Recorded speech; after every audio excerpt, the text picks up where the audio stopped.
प्रस्तावना करू का डायरेक्ट सांगू? आता प्रस्तावना काय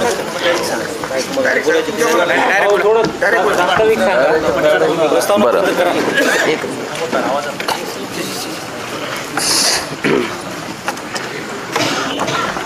सर्वप्रथम कार्तिकी एकादशीच्या सगळ्याला सदिच्छा या ठिकाणी देतो आणि सर्व पत्रकार बांधवाचं माझ्या वतीनं आपल्या सगळ्यांचं या ठिकाणी स्वागत करतो.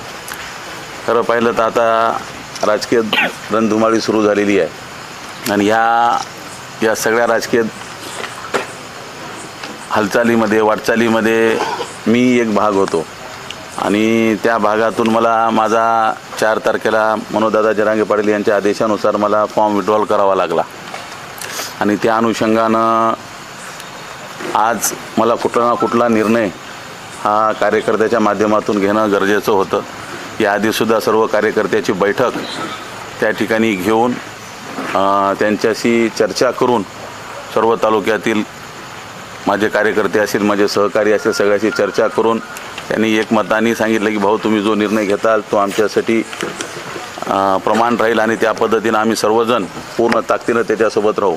पण तुम्ही निर्णय घेतला पाहिजे कारण आपले कार्यकर्ते हे टिकून राहिले पाहिजे, एकत्र राहिले पाहिजे, एक संघ राहिले पाहिजे. जर आपण भूमिका कुठली घेतली नाही तर सगळीकडे कार्यकर्ते कुठल्या ना कुठल्या ठिकाणी निघून जातील. त्याच्यापेक्षा आपण एक भूमिका घेतली तर ते कार्यकर्ते एकत्र राहतील. तर त्या अनुषंगानं ही पत्रकार परिषद या ठिकाणी आहे. त्यासाठीच आपल्या सगळ्यांना या ठिकाणी बोलवण्यात आलेलं आहे. कंटिन्यू करू. तर खऱ्या अर्थानं पाहिलं तर गेल्या 4-5 वर्षापासून या कंधार लोहा विधानसभा मतदारसंघामध्ये माझ्या वतीनं वेगवेगळे कामं करण्यात आले. कोरोनाच्या काळापासून असेल, भाऊचा डब्बा असतील, वेगवेगळे कामं असतील, त्याचबरोबर आदरणीय भाई केशवराज धोंडगे साहेब यांच्या पुण्यतिथीच्या निमित्तानं अंधमुक्तीचा कार्यक्रम घेतला आणि 6000 गोरगरीब लोकांचे मोफत डोळ्याचे ऑपरेशन आपल्या माध्यमातून गेल्या 2 वर्षामध्ये आपण त्या ठिकाणी केले. वेगवेगळे सामाजिक उपक्रम त्या ठिकाणी राबवण्याचा प्रयत्न माझ्या वतीनं केला आणि सर्व मायबाप जनताच्या आशीर्वादानं 2024ची निवडणूक ही लढवावी, ही पूर्ण ताकदीने लढवावी या निमित्तानं माझे प्रयत्न त्या ठिकाणी चालू होते आणि त्या पद्धतीने माझी वाटचालही झाली. मनोजदादाच्या जरांगे पाटील यांच्या आंदोलनामध्ये मी सक्रिय सहभागी होतो, त्यांच्यासोबत जुळत गेलो आणि त्यांनी राजकीय भूमिका समोर ठेवली आणि त्यामुळे त्यांना सोडून मला बाजूला जाणं योग्य नव्हतं. म्हणून मी त्यांच्यासोबतच त्या ठिकाणी राहिलो आणि त्यांनी त्यांच्या आदेशाप्रमाणेच त्या ठिकाणी माझा उमेदवारीचा अर्ज कुठलाही गाजावाजा न करता त्या ठिकाणी मी दाखल केला. तदनंतर त्यांच्याच आदेशाप्रमाणे 4 तारखेला उमेदवारी अर्ज मागे घेतला. कारण एवढी तयारी असतानासुद्धा खूप जणांनी सांगितलं की भाऊ तुम्ही उमेदवारी राहू द्या, आपली खूप ताकद आहे, आपलं खूप काम आहे, आपण लढलं पाहिजे, ही भूमिका होती. पण शेवटी समाजाच्या विरोधात जाऊन मला काही साध्य करायचं नव्हतं. कारण शेवटी आदेश हा मनोजदादा जरांगे पाटलांचा आहे. त्या एक शेतकऱ्याच्या लेकरांनी पूर्ण आंदोलन हे उभं केले आणि त्यांचा शब्द पाळणं हे माझं एक मराठा सेवक म्हणून माझं कर्तव्य होतं आणि ते कर्तव्य मी प्रामाणिकपणानं त्या ठिकाणी पार पाडलं. तदनंतर परिस्थिती खूप माझ्यासाठी तर खूप बिकट होती कारण खूप वर्ष काम केलं होतं, खूप जेवढं काही मला करता येईल त्या पद्धतीनं माझं योगदान देण्याचा प्रयत्न केला होता. पण ती संधी हातून निघून गेली. मग वेगवेगळे मतप्रवाह त्या ठिकाणी आली. व करायचं काय नेमकं, म्हणजे अलिप्त राहायचं का कोणाला पाठिंबा द्यायचा किंवा काय करायचं. आपण जर बाजूला सरकलो शांत बसलो तर मग कार्यकर्ते राहणार नाहीत. मग त्यासाठी आपल्या कार्यकर्त्याची एवढी मोठी फळी आहे, सगळी टीम आहे जी आपल्यावर जीव लावते आणि त्या कार्यकर्त्यासाठी आपल्याला कुठला ना कुठला निर्णय, कुठला म्हणण्यापेक्षा समाजहिताचा निर्णय घेणं गरजेचं होतं. जे जरांगे पाटलांची जी भूमिका आहे त्या भूमिकेची सरस राहणं हे सगळ्यात महत्त्वाची भूमिका त्या ठिकाणी होती. जे मराठा आरक्षणाच्या संदर्भामध्ये आपली भूमिका सभागृहामध्ये स्पष्टपणे मांडतील, त्या भूमिकेशी एकरूप राहतील, अशा ठिकाणी आपल्याला पाठिंबा देणं गरजेचं होतं. आणि त्या अनुषंगानं खरं बघितलं तर आदरणीय भाई केशवरावजी धोंडगे साहेबांनी याच मण्याड खोऱ्यावर 35 वर्ष शेतकरी कामगार पक्षाच्या माध्यमातून आपला झेंडा पूर्ण महाराष्ट्राभर त्यांनी उभारला होता. आजही आमच्या घरावर शेतकरी कामगार पक्षाचा झेंडा आहे. मी हे पत्रकार परिषद होण्याच्या आधी 2 दिवस कालही आणि आजही गुरुनाथरावजी कुर्डे साहेब, कारण माझ्या वडिलाच्या नंतर तेच मला पितृतुल्य आहेत, त्यांना मी त्यांच्याशी चर्चा केली की काका मला आता निर्णय घ्यायचा आहे, मी काय करू, बाबा तर नाहीत, आता तुम्हीच बाबासारखे आहात माझ्यात, मला मार्गदर्शन करा. तर त्यांनी स्पष्ट शब्दात सांगितलं की केशवराव शेका पक्षाचे, मी शेका पक्षाचा, आपल्या घरावर शेका पक्षाचा झेंडा आहे, तर आपण शेका पक्षाच्या आशाबाईंना त्यांना आपण पाठिंबा द्यावा अशी माझी तुला सूचना आहे. आणि त्या सूचनाचं पालन करत त्याआधीसुद्धा मी पूर्ण कार्यकर्त्याची बैठक घेतली. आपण सर्वजण त्या ठिकाणी उपस्थित होतात. सगळ्यांनी एकमतानं सांगितलं. त्या ठिकाणी भरपूर चर्चा झाली आणि त्यांनी एकमतानं सांगितलं की भाऊ तुमच्या पाठीमागे आम्ही खंबीरपणे उभं राहणार आहोत, त्या अनुषंगाने तुम्ही निर्णय घ्या. खऱ्या अर्थानं जी पहिल्यापासूनची पार्श्वभूमी होती त्याच पार्श्वभूमीच्या निमित्तानं मराठा योद्धे मनोजदादा जरांगे पाटील यांची जी भूमिका आहे की मराठ्यांना आरक्षण मिळालं पाहिजे, या भूमिकेसाठी सभागृहामध्ये मांडण्याच्या संदर्भात असेल की त्यांनी ज्या काही गोष्टी सांगितल्या त्या गोष्टी करण्याच्या संदर्भात असेल, त्या पद्धतीची माझी चर्चा आदरणीय ताईसोबत झाली. आणि कार्यकर्त्याच्या आणि येणाऱ्या आपल्या भवितव्याच्या जिल्हा परिषद असेल, नगरपालिका असेल, पंचायत समिती असेल, या सगळ्या गोष्टीची सकारात्मक चर्चा करून आज मी या ठिकाणी शेतकरी कामगार पक्षाचे आपले अधिकृत उमेदवार सौ आशाताई श्यामसुंदरजी शिंदे यांना मी व माझ्या सहकार्याच्या वतीनं या ठिकाणी जाहीर पाठिंबा देण्याच्या संदर्भामध्ये या ठिकाणी आज ही पत्रकार परिषद बोलवलेली आहे. खऱ्या अर्थानं आम्ही सर्वांनी पूर्ण एक दिलानं, एका मनानं आणि एकत्र येऊन एखाद्याच्या पाठीमागे राहिल्यानंतर खंबीरपणे त्याची साथ देणं, प्रामाणिक त्यांच्यासोबत राहणं आणि त्यांना निवडून आणण्याच्या संदर्भामध्ये आमची प्रयत्नाची पराकाष्ठा करून जे काय आमच्यानं शक्य होईल ते करण्याचा प्रयत्न करणं हीच आमची भूमिका राहणार आहे. आणि सौ आशाबाई श्यामसुंदरजी शिंदे यांची निशाणी शिट्टी आहे, त्याच शिट्टीवर मोठ्या प्रमाणामध्ये मतदान करून घेण्याच्या संदर्भामध्ये निश्चित आम्ही त्या ठिकाणी प्रयत्न करणार आहोत. आणि त्या अनुषंगानेच ही पत्रकार परिषद आमच्या सर्वांच्या वतीनं आदरणीय आशाताईंना आम्ही पाठिंबा या ठिकाणी जाहीर करतो, आम्ही सर्व सहकार्याच्या वतीनं. आणि त्या सहकार्याचे नावं मी या ठिकाणी आपल्याला सांगू इच्छितो.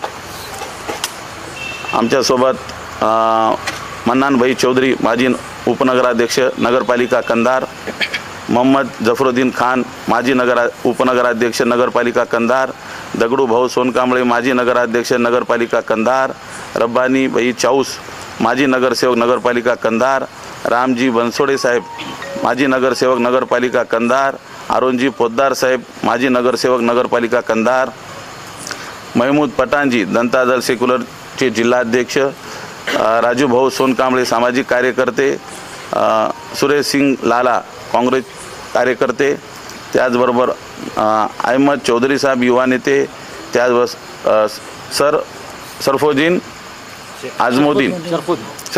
आजमोदीन माजी नगरसेवक लोहा, एजाज पटेल जी सामाजिक कार्यकर्ते, शेख जावेद सामाजिक कार्यकर्ते, बालाजी किल्लारे जी माजी नगरसेवक लोहा, बबनजी निर्मलेजी माजी नगरसेवक लोहा आणि पांडुरंगजी दाडेलजी अण्णाभाऊ साठे पुत्राकृती समिती अध्यक्ष लोहा, असे एवढ्यांनी आज पत्रकार परिषदेमध्ये एकत्र येऊन सगळ्यांनी आशाबाईंना या ठिकाणी आम्ही पाठिंबा या ठिकाणी दर्शवलेला आहे.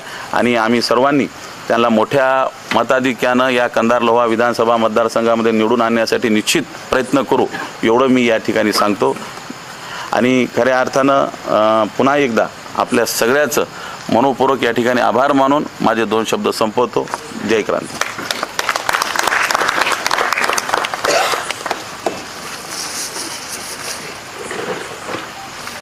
हा निर्णय घेत असताना खूप काही गोष्टीचा विचार करणं गरजेचं होतं, कारण मी गेल्या 14 महिन्यापासून संघर्ष होते मनोजदादा जरांगे पाटलांसाठी खंबीरपणे उभा टाकून त्या ठिकाणी काम करत होतो. आणि समाजाची खूप मोठी भावना होती की बुवा भाऊंना सगळ्या गोष्टी योगायोगानं ते घडू शकलं नाही, पण खूप मोठी जबाबदारी माझ्या खांद्यावर होती. प्रत्येकजण त्यावेळेस कार्यकर्त्याची बैठक घेतली, आपण सगळ्यांनी बघितली असेल, खूप मोठ्या प्रमाणामध्ये सर्व कार्यकर्ते उत्साहित आणि आपण सगळ्यांनी ते जवळून बघितलं. आणि त्या अनुषंगानं ती जबाबदारी माझ्या खांद्यावर होती आणि योग्य निर्णय होणं गरजेचं होता, जो समाजाच्या हिताचा आहे, सर्वसामान्याच्या हिताचा आहे, शेतकऱ्याच्या हिताचा आहे आणि खऱ्या अर्थाने या मतदारसंघाला न्याय देणारा आहे. म्हणून हा निर्णय आज घेण्याची वेळ होती आणि त्यामुळे योग्य निर्णय घेणं हे गरजेचं होतं. म्हणून आज मला असं वाटतं की आशाताईच्या रूपामध्ये हा योग्य निर्णय या ठिकाणी झाला, एवढंच मी आपल्याला सांगतो.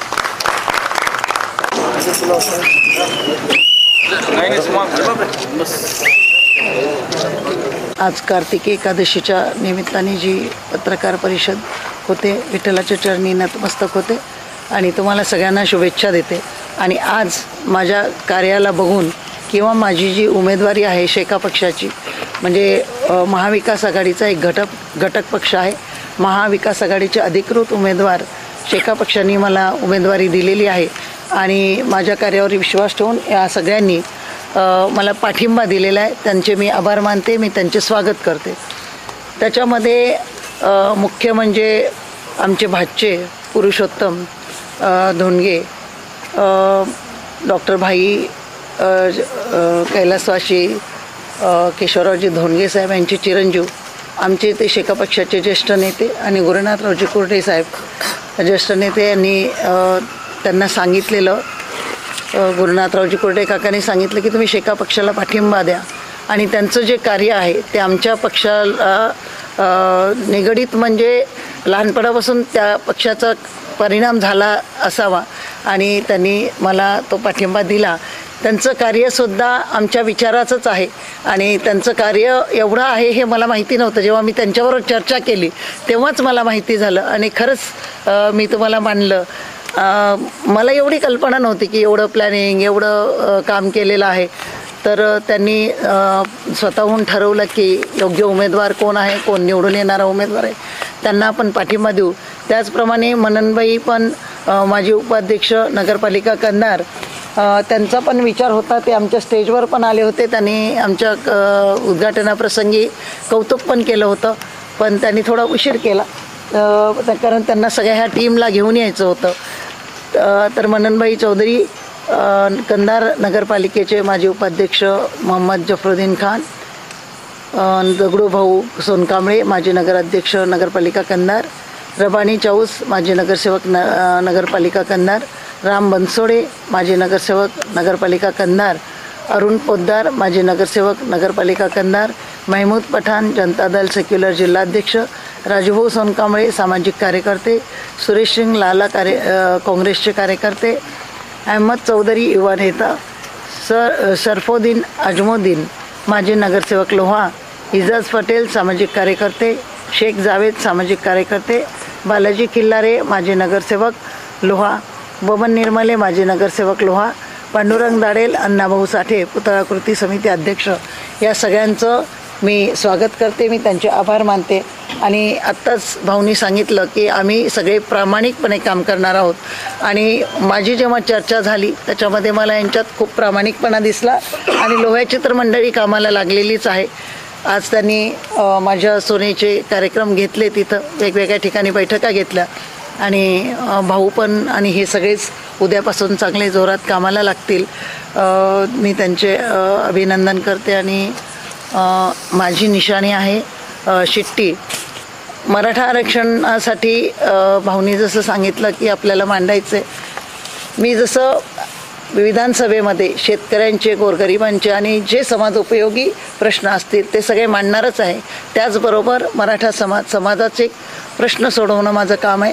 मराठा आरक्षणासाठी मी नक्कीच प्रश्न उपस्थित करेल आणि त्याचा पाठपुरावा करेल अशी मी ग्वाही देते आणि थांबते. माझी निशाणी आहे शिट्टी.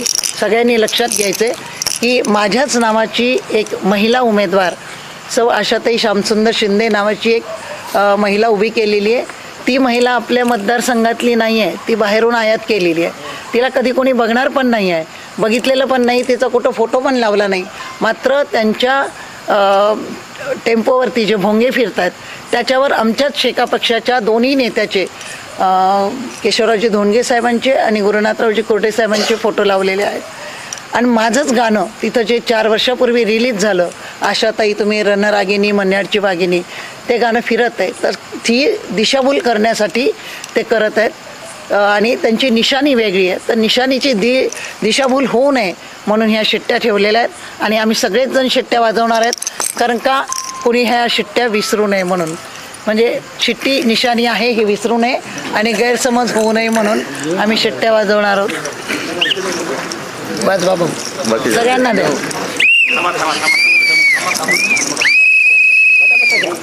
पुढं द्या पटकन. हे घ्या शिट्टी जोरात वाजवायच्यात म्हणजे त्या सगळ्यांना ऐकायला गेल्या पाहिजे.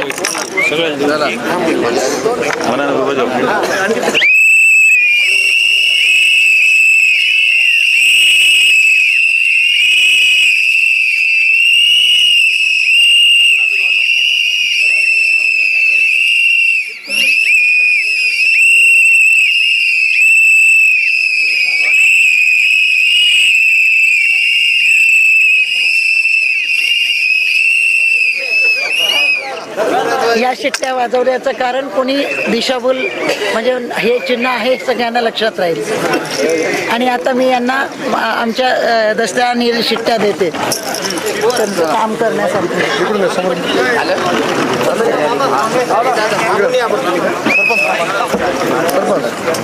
शिट्टी पण घालायची आता काय 24 तास तिथे राहणार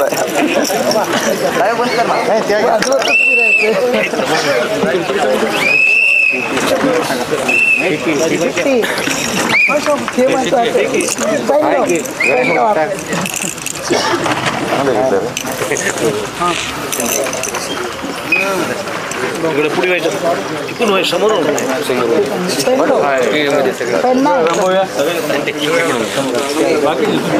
अहमद भाई आ गया. अहमद भाई इधर आओ.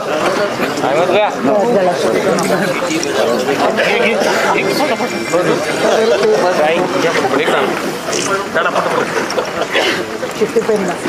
पेन नाही आहे वो गए.